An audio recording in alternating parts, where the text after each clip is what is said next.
All right. I think we're on. It's been a little bit of extra time. Thank you guys for anybody connecting or watching afterward, joining me. My name is Dennis Misigoy, and let me get some more of this stuff off the screen out of the way so I can get to it over here. My name is Dennis Misigoy, Libertarian, running for the U.S. Senate here in the state of Florida. It's been a little while since I missed a week of getting on doing these streams, and I hopefully get back to getting a couple weeks in. Regular life always gets a little more, what can you say? Gets a little more hectic. You have a few more things to do, so it's just part of life. So, but here we are, and the world doesn't stop moving for any of us. So, I want to talk about a few different things. Let's see, man. I'll try and find the right places to go on about. I think one of the big stories of the last couple of weeks, going on to the subject of really police reform and sort of how we conduct policing, is the issue of no-knock raids. If you haven't heard the story about Amir Locke, young man, and there was another case I saw very recently where we also had the police body cam footage of these guys busting into a home to serve a warrant. At least in that case, they were sort of announcing. But when you're kicking in the door in the middle of the night and shouting, someone who's sleeping, especially like sleeping on a couch near where that door is, I don't know they're really going to process everything that's being said right there. So you've got police apparently serving a search warrant, SWAT teams kicking in doors, or in this case, opening a door quietly, entering into a home, and you've got a young man there. Obviously, he's going to be startled with a gang of people breaking into the home. He's a licensed firearm owner, or was Mr. Locke, Amir Locke, and so he pulls the weapon because he has no idea what's going on. He just sees a bunch of armed guys busting in. He's barely awake, and he gets shot for it because now he's perceived as a threat. And I thought it was interesting that it's even a question, but it's strange that you have, I guess, certain elements of the Second Amendment community that are more dedicated either to partisanship or to maybe the police lobby. I'm not sure, but it doesn't really make any sense. To me, it's a no-brainer. If these are the kind of situations that, let me rephrase it. It is a no-brainer. These are the situations where a law-abiding gun owner acting in a very reasonable way suddenly becomes a target for police that are entering. They appear to be a credible threat because they're armed, and you have police coming in, and then they being perceived as a credible threat.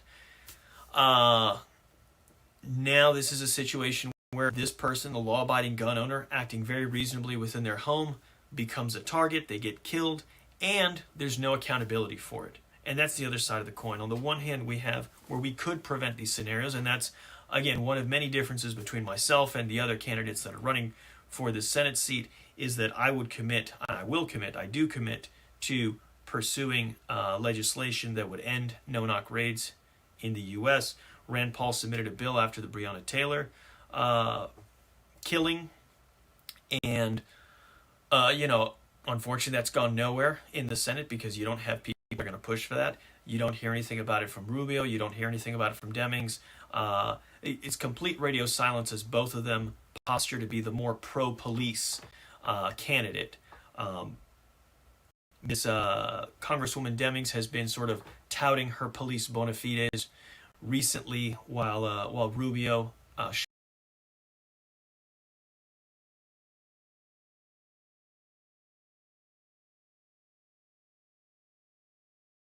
who wants to push red flag laws nationwide. What do we got here, man? Sorry about that. Technical difficulties a little bit here. Let's get to it.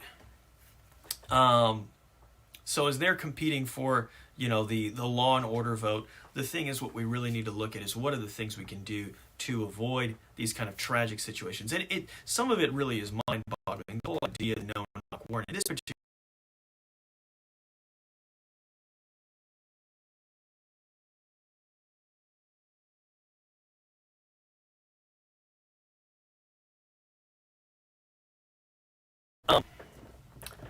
I need to kick out the video or something here. I don't know.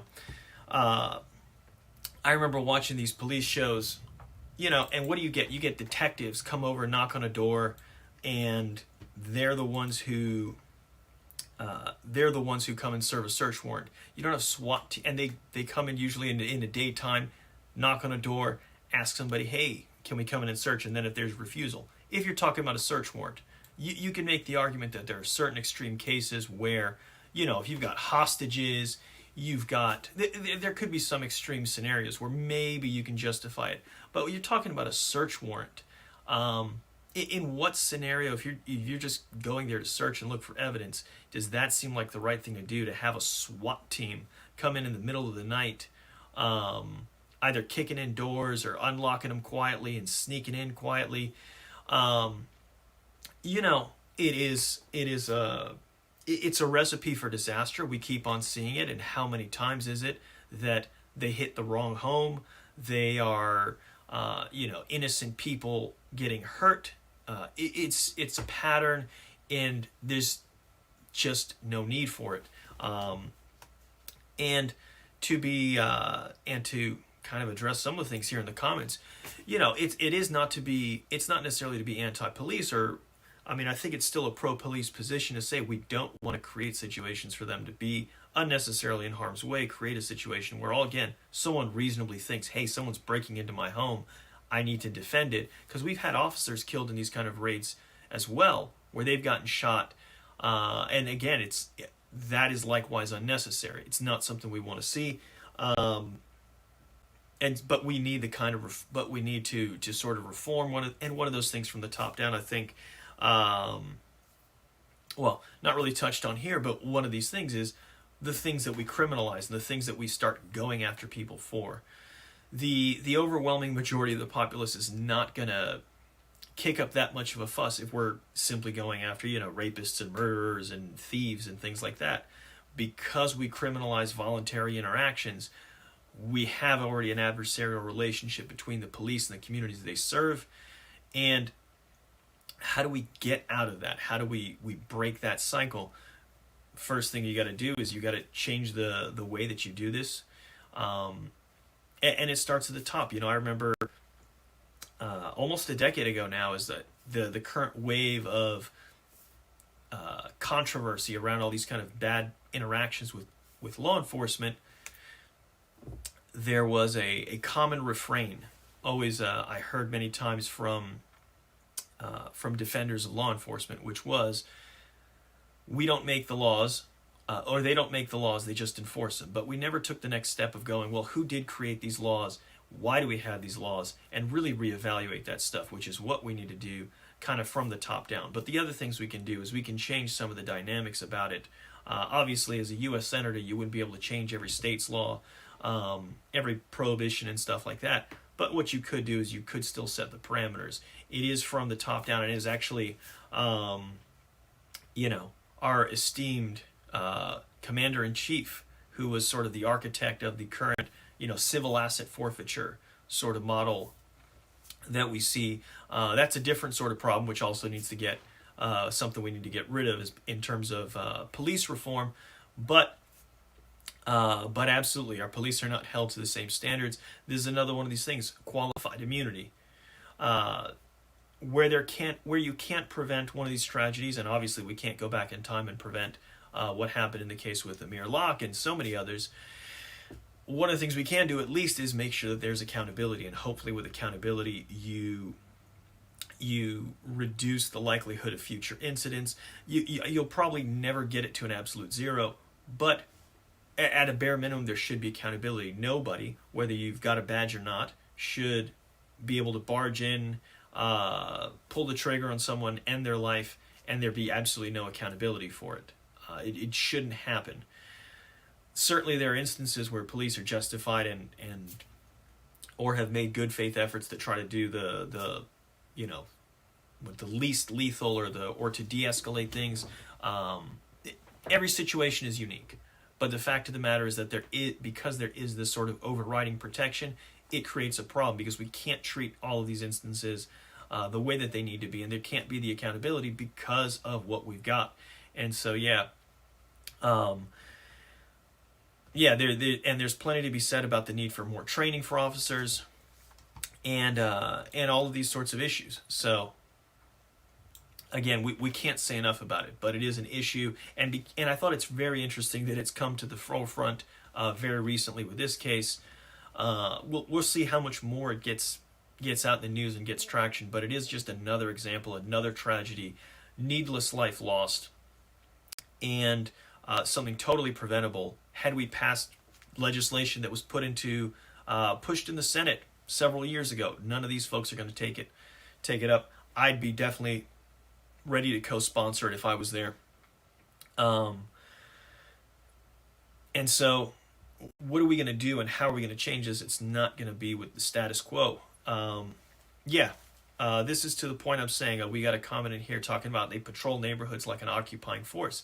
This is sort of the thing, and I've heard, sort of the comparison of how we have police operate versus like how firefighters operate. In particular, when you start getting into like the sort of undercover, and in particular with the feds trying to sort of instigate people into doing certain things,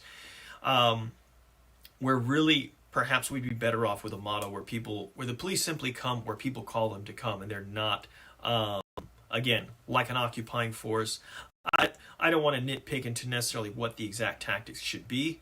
I don't think that that's the job of the U.S. Senate to necessarily dictate that part. But at a bare minimum, reducing the incentives to do that by decriminalizing nonviolent voluntary interactions, we can avoid there being an impetus. Because, look, if someone's getting attacked or there are victims in a crime, people will report it because no one wants a victim. On the other hand, we have, voluntary interactions, whether it's a sale of drugs or just sharing of that or whatever, certain things like that, or even just an under-the-table business arrangement or whatnot, of some other kind that might be legal otherwise if they had some kind of licensing. But all these kind of voluntary interactions where there is no victim, this should not be recognized as a crime. But because we've made it a crime, because the system has made it a crime, we have to have police kind of sinking their hooks in and searching for these things and chasing people down. And again, it creates this. It creates this adversarial relationship that exists between a lot of these communities and the police. So the trust is lost, and it only makes everything worse. It makes it harder for the police to do their job. The community doesn't have trust or faith in the police, and obviously you get into a lot of conflict. It just escalates, and it has escalated, and it's not going to get better by going down the same road. With the same weapons. I thought that was also a funny comment from Congresswoman Demings, which was about needing to increase funding for police or wanting to fund more police. I thought that was an interesting statement, and thankfully, at least, when I saw that, she at least got a lot of pushback from the Democrat base, at least the folks who were commenting on it. I thought that was a bit humorous, but and somebody else even posted the image or little video, one of these armored, I'm not sure if you quite qualified as a tank, but rolling through, just massive overkill. When you think it really does look like, an invading army watching over in certain situations. It is absolutely overkill. And again, it's only necessary because of so many of these problems we created. If we were dealing with simply those sorts of crimes that involve actual violations of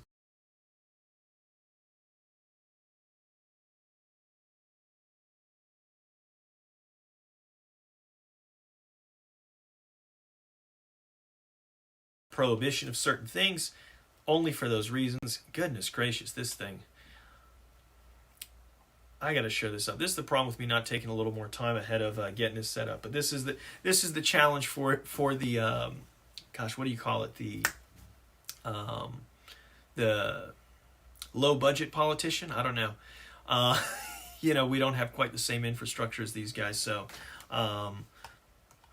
there's certainly more of a challenge to putting together stuff like this and making sure I get it out to you guys.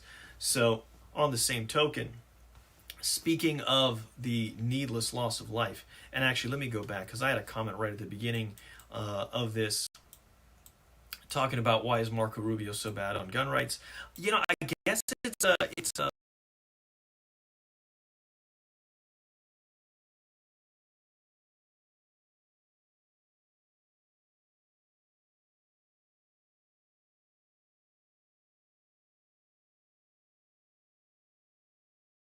I apologize, guys. I got to take a little more time to shore this up before I get on here. Unlike I guess what the assumption is, here in Florida we actually have I believe we're in the top half of states in the country according to the gun control folks who really love having stringent gun laws. Florida is just slightly in the top half, and obviously Florida is a Republican dominated state. Not that I say the population or the registered voters are overwhelmingly Republican, but the legislature is overwhelmingly Republican. We haven't had a Democrat as a governor since the 1990s with Lawton Chiles. So it's been Republicans doing this, and Republicans in particular on the police forces and everything. They love having this stuff. So it's an interesting dynamic. Maybe not easy to explain. One could say pressure after the Parkland shooting, but that's just part of the game, I guess. So we work with that. Pivoting over to some, I guess, a little bit more in terms of the national policy is just going back to a little bit of our foreign policy with regards to just some of the other things I made sure to note over here. As the U.S. continues its involvement, I'm trying to think what exactly was the circumstances of a recent. Well, we had the recent strike in Syria, which of course Marco Rubio, the great interventionist, supporter of all intervention, actually was cheering on as Biden ordered this strike that went off in Syria to go after some ISIS leader. I believe it was six or seven children killed, several women as well. And we can debate about the details in terms of somebody blowing themselves up and how that factors in. But again, we're creating the impetus for that, and it's important to understand kind of the whole history of that. And again, I can't recommend enough some of the stuff that Scott Horton does if you really want to understand the roots of our foreign policy, because even as bad as it is, or as bad as I kind of knew it was for a very long time, it is still so much worse. And looking at what's going on in Syria is a direct result of the U.S.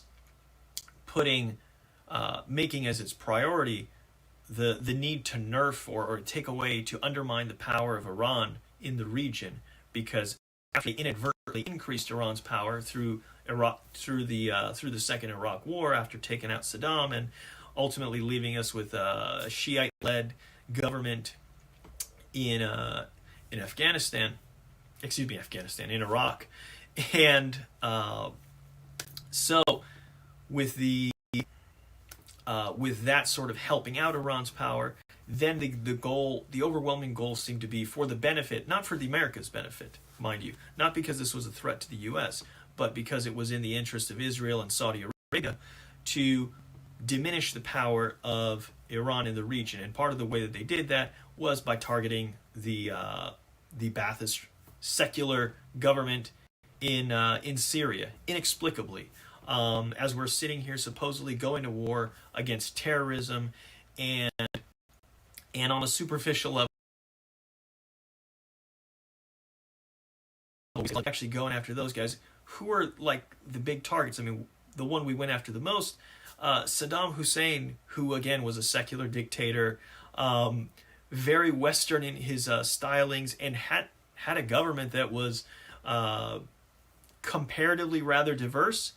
In Syria, similar situations sort of exist, again with Bashar al-Assad, who was a secular dictator. Again, still maybe not a good guy, a bad guy, but that doesn't make us a good guy. And certainly when we were funding al-Nusra and these guys who ultimately, these al-Qaeda allied folks who eventually mutated into ISIS.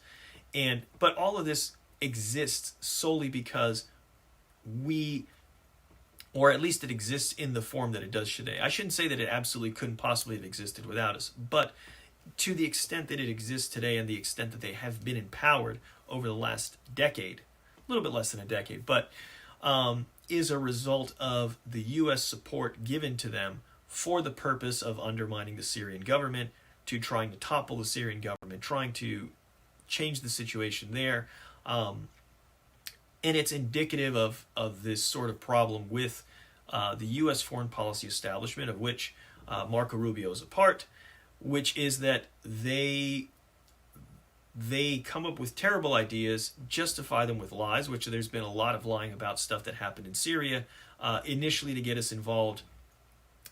Then they undertake these actions, put in these policies, arm these rebels, and just create these dynamics, which then in turn has very unintended consequences. They seem to do an absolutely terrible job of predicting the consequences of their actions every single time, and very much to our detriment. So just like with what had happened in Afghanistan, just like what has happened in Iraq, and then in Syria, certainly in Libya, and as continues to go on in Yemen, where there's no end in sight, and it is pretty much genocide, as the poorest and the weakest are starving and sick and children dying. It is beyond inexcusable.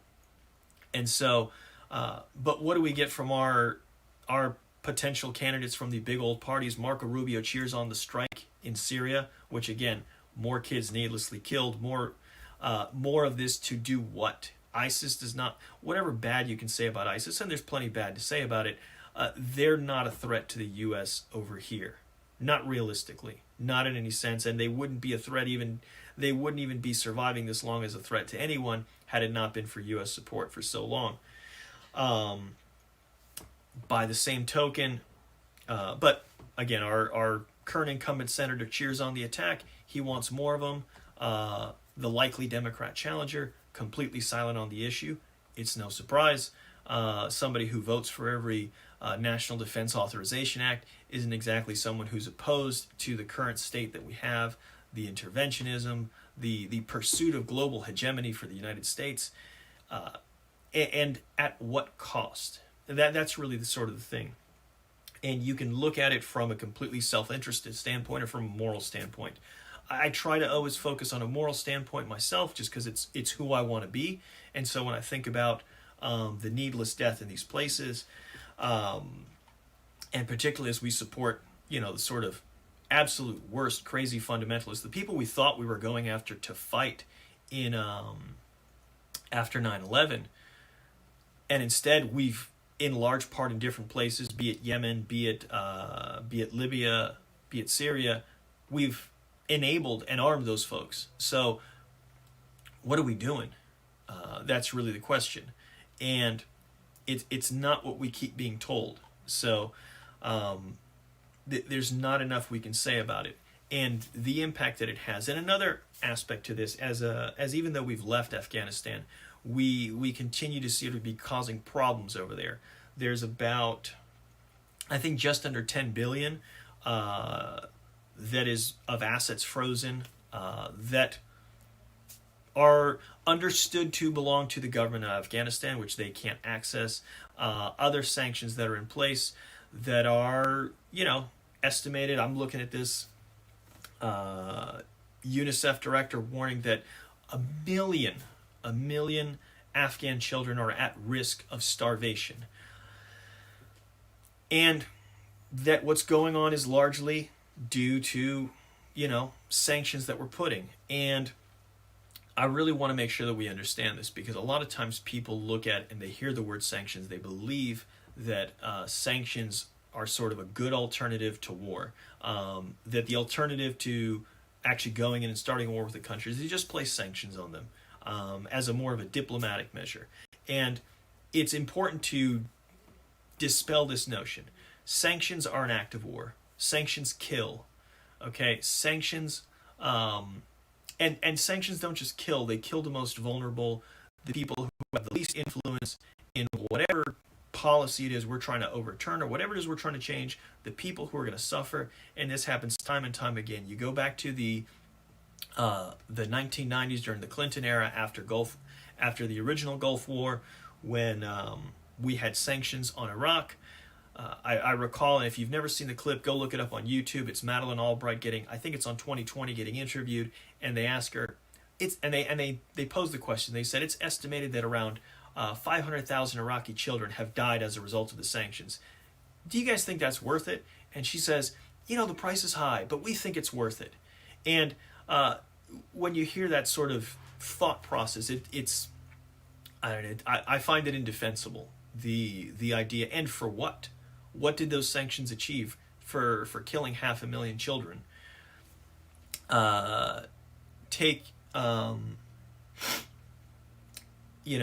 And it's no different in any other place. I was looking at again, Afghanistan being another present example. Russia is another example that they've been, obviously, as we've been antagonizing towards a conflict a little bit more recently, also towards the border with Ukraine. But since 2014, when things flipped around with Ukraine, we supported a coup that toppled the government that had been elected at that time, or replaced them, however you want to look at that. But there was a change in the government in 2014. Russia got involved because Crimea didn't want to go along with that. And Crimea is overwhelmingly Russian. It had been a part of Russia since the 1780s. There's an interesting history there. I don't want to go too on that one. But our response to that, in part, has been sanctions on Russia as well. What's the effect? Who study this quite a bit, obviously, Putin's not missing a meal because of it. Okay? It's not any of the policymakers or the elites that are going to suffer for it. It's regular people who are going to suffer for it, who are going to get sick. And the other aspect to it is that they're going to be isolated further. When you isolate or you cut off trade, you're isolating the people. That makes them more susceptible and more under the control. The other very close to home example for me of this is with Cuba. I would, as much as anyone else from the Cuban exile community, love to see the Castro regime burn, be gone, be wiped away from history. But the embargo has been an abject failure in doing anything related to it, any form of sanctions that we've had. Again, Fidel did not miss a meal, and he did not die for any reasons of anything that we did. He got to live a long life, living in a lap of luxury, enjoying all the best of everything he wanted any place he went. He did not suffer for it. The people who suffered were the regular folks on the island, and again, additionally, it cut them off from the influence that we could have, and not an influence like a top-down government influence like state-sponsored radio station or something like that. I'm talking about regular people. For a short time, and it's one of the few things I would say that was good during the Obama administration, was sort of opening things up where Americans could travel and do business over there, if for no other reason that you have this interaction and it breaks down these walls. The same sort of thing that broke down the walls with the more recent uprising in Cuba, which had to do with, again, people had a greater awareness of what was going on in the world outside. People were less isolated because, in this case, of information technology. But in the past, we had the opportunity. They never had to be that isolated. We could have been going there. And if people can go there and interact, it's a lot harder for a dictatorship to cut off the people. It's a lot harder for the dictatorship to control a people who are not isolated, who aren't cut off from the rest of the world. And there's not enough to be said about it. But again, those are sort of secondary, tertiary layers to it. But if nothing else, the recognition that all of these other sort of measures that we're kind of presented as being as an alternative to war really aren't an alternative to war. It is still war, because at the end of the day, you're enacting policies that are going to lead to the death of people, that are going to lead to needless deaths, the same way as if you're dropping bombs, except it's almost inevitable that these ones are going to fall on the people who are the most vulnerable and who have the least say in or responsibility for all of the stuff that we may have any legitimate reason to be upset about. And that's just what we need to recognize. So, and as a senator, it's something that I would oppose at every turn. I would oppose every imposition of sanctions, work to defund any aspect of our government that is pushing for that through outside of those normal channels. And again, we need to rein in our spending. That's the other aspect of the whole global war on terror, as ridiculous as it may sound to say we need to end that, because, well, who doesn't want to get rid of terrorism? But the funny thing is that this whole strategy has led to us actually supporting many of the same terrorists that we got into this supposedly to get rid of. So we need to just change the foreign policy. And the only way that happens, because it's not going to happen from within that establishment, is putting folks in a position who are willing to pull the plug, if on nothing else, the money, so that they cannot continue this. They have to be reined in somehow. And if it's not going to be a president who does it, it's got to be the legislature who does it through through funding. What other way do we have here? It has to stop. It's not like they're not going to do it because we don't have a declaration of war. We haven't had a declaration of war since World War II. So what are we willing to do? We have to take action, and also for no other reason. And again, even if you have a total disregard for human life on the other side, and you think it's acceptable, the losses that we've taken on our own side for some of these policies, we also simply can't afford it. I haven't made any real talk about economic policy in this stream, but it's worth pointing out the fact that we are $30 trillion in debt now, and while it certainly the debt and the inflation has been kicked into overdrive over the last couple of years by COVID spending and the COVID policies and everything. It didn't all happen overnight. 20 years ago, a little over 20 years ago, before we got into this, the national debt was hovering below 5 trillion. Okay, it's 30 trillion. And obviously inflation is where it is, because the monetary policy has to enable the irresponsible spending that has been allowed, or not allowed. I mean, it's been done by our current Congress, and by the Congresses that we've had. Everybody who's been there for the last few decades have pushed it along this route. So we've got to put a stop to it. That only happens by changing the folks who are there. I mean, let me not say that's the only way, but I think that's the nicest way. That's the ideal way. So that's why I'm here. That's why I'm putting my name out here, trying to do this. So I hope for you guys' support. One last thing before I get off of here. Next week, Wednesday, Seminole County. I'm going to probably share it here on the Facebook page. I'll see where else I can share it. But I'm going to be out there as well. LPF state, make sure my connection's good. Libertarian Party of Florida State Convention is coming up at the end of this month, the 25th to the 27th. Check out lpf.org. Go to the menu, go look under convention. You can get all the details there if you want to come out and attend. I'm going to be there. Look at a couple other events to try to get it to, but come out and join us. And if nothing else, help me out, visit the website. You can see the URL over here. Whatever support you can give, if you can contribute what you can, and help us out. Is, like I say, nothing here is going to change if we don't take action to change it. That's what I'm trying to do. So I hope you guys will try to do the same. Thank you guys for tuning in, and talk to you guys next week. Bye.